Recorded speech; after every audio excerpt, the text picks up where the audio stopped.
Hello दोस्तों, कैसे हो आप लोग। स्वागत है आपका मेरे चैनल देहाती सिस्टर में। आज मैं आप लोगों के साथ अपने नोट्स में से वर्ल्ड हिस्ट्री का चैप्टर 1 यानी कि पुनर्जागरण चैप्टर आज मैं आप सबके साथ शेयर करने वाली हूँ।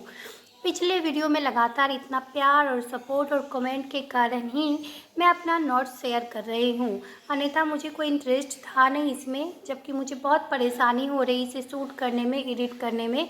लेकिन अगर आपका इससे भला हो जाए तो इससे बेहतर मेरे लिए कुछ और नहीं है। तो आप लोगों के प्यार और सपोर्ट को देखते हुए ही मैंने ये शेयर करना स्टार्ट किया है। तो आइए आज का क्लास हम लोग शुरू करते हैं। और उससे पहले अगर आप पहली बार मेरे चैनल पे आए हैं और अभी तक सब्सक्राइब नहीं किया है तो सब्सक्राइब करके बेल आइकन को प्रेस कर ले ताकि और नोट्स आपको मिल सके। और सबका मैंने प्लेलिस्ट बनाया है, तो आप जाकर वहाँ से क्लास 1 से सबको देख सकते हैं। और 25 मिनट का वीडियो में मैंने फुल शेयर किया है कि मैं कैसे पढ़ती थी, क्या बुक क्या सेट मैंने लगाया था।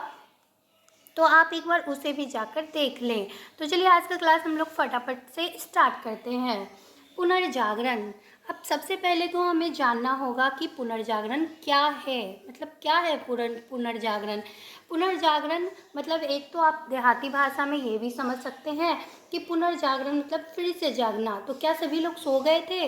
तो नहीं, पुनर्जागरण सांस्कृतिक और बौद्धिक जागरण है। यानी जब संस्कृति और बुद्धि का जागरण हुआ ना, बौद्धिक विस्तार हुआ इंसान के मस्तिष्क में, तो उसे ही हम लोग पुनर्जागरण कहते हैं। यूरोप में आधुनिक युग का आगमन किसे कहा जाता है? तो पुनर्जागरण को कहा जाता है। फटाफट हम लोग पढ़ेंगे क्योंकि क्वेश्चन बहुत सारा मैंने अरेंज किया और इसका पार्ट 2 भी आएगा, ये पार्ट 1 होगा। तो हम लोग जल्दी जल्दी इसको फिनिश करेंगे, टाइम वेस्ट बिल्कुल भी नहीं करेंगे। तो अगला है भारतीय नवजागरण या पुनर्जागरण का अग्रदूत किसे कहा जाता है? तो राजा राम मोहन राय को कहा जाता है।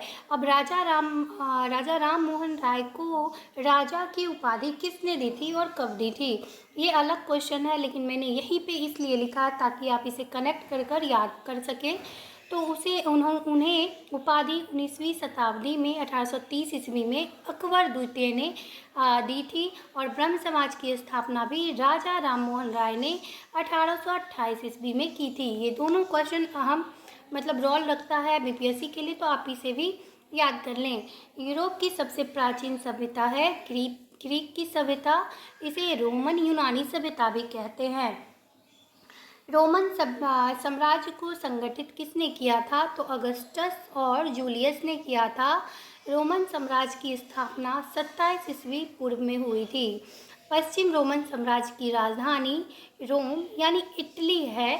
वहीं पर पूर्वी रोमन साम्राज्य की राजधानी कुस्तुनतुनिया है।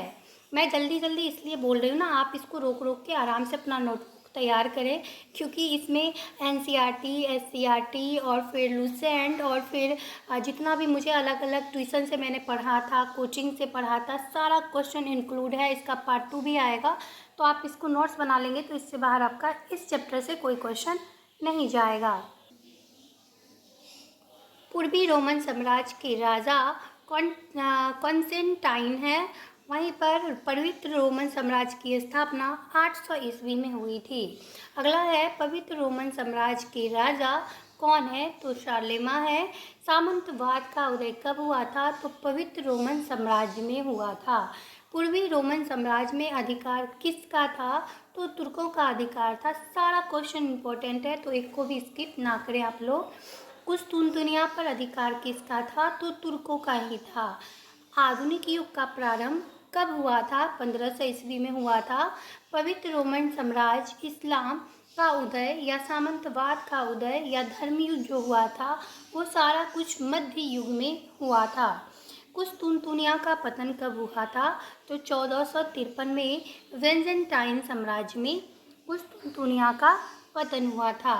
अब कुस्तुनतुनिया का जो पतन हुआ था उसका परिणाम क्या था? तो भौगोलिक खोज हुई थी, पुनर्जागरण हुआ था, सुधार आंदोलन हुआ, बुद्धिवाद का उदय हुआ, तर्कवाद हुआ, वाणिज्यवाद का उदय हुआ, मानवतावाद का उदय हुआ। इसे चाहे तो एक एक टॉपिक को आप थोड़ा सा पढ़ लें ताकि आपको एग्जाम में थोड़ा सा आसानी हो। अगला है आधुनिक युग का आगमन यूरोपीय पुनर्जागरण को कहा जाता है।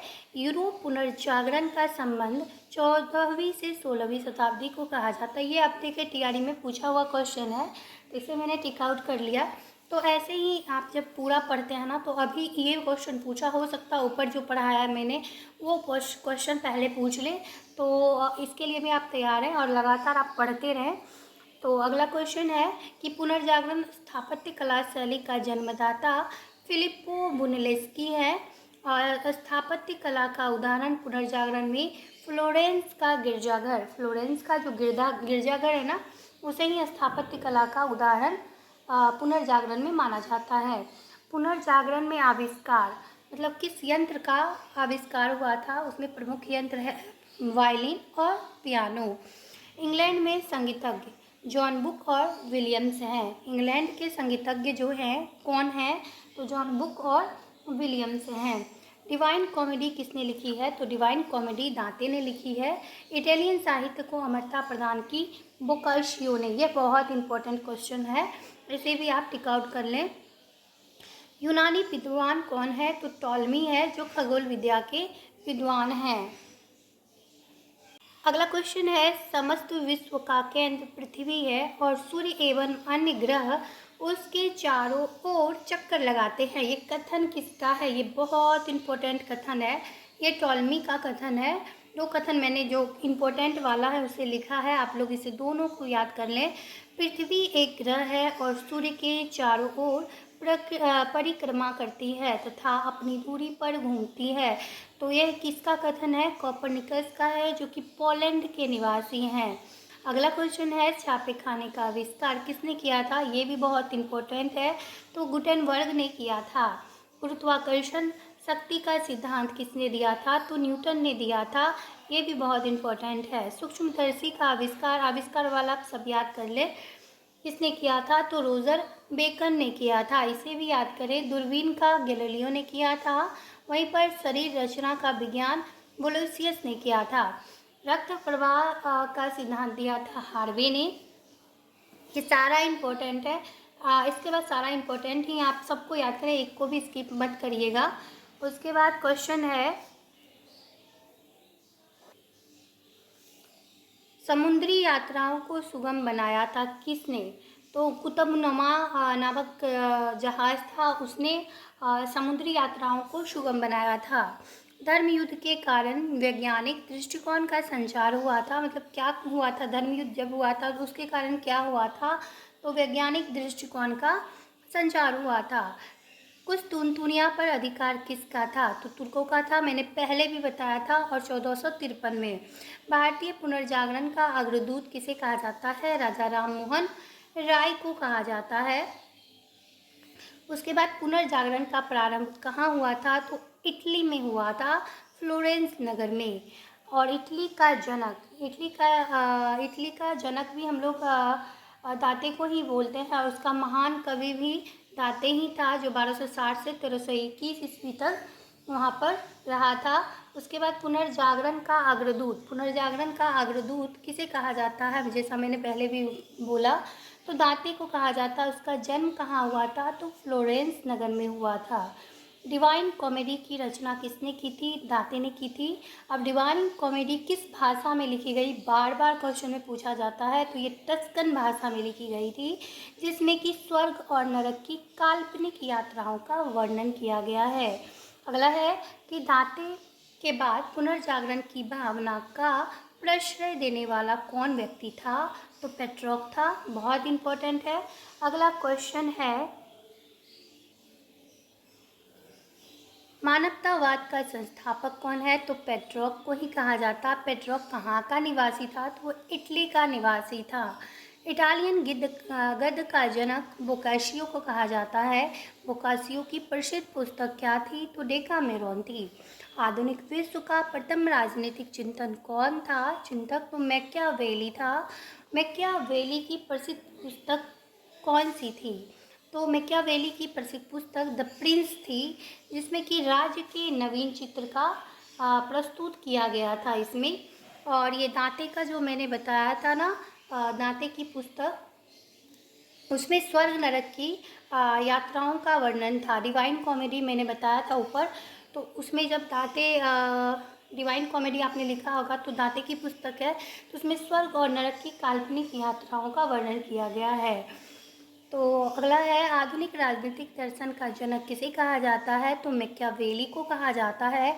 पुनर्जागरण की भावना की पूर्ण अभिव्यक्ति इटली के 3 कलाकारों को की कृतियां हैं, Leonardo da Vinci, Michael Angela और राफेल की।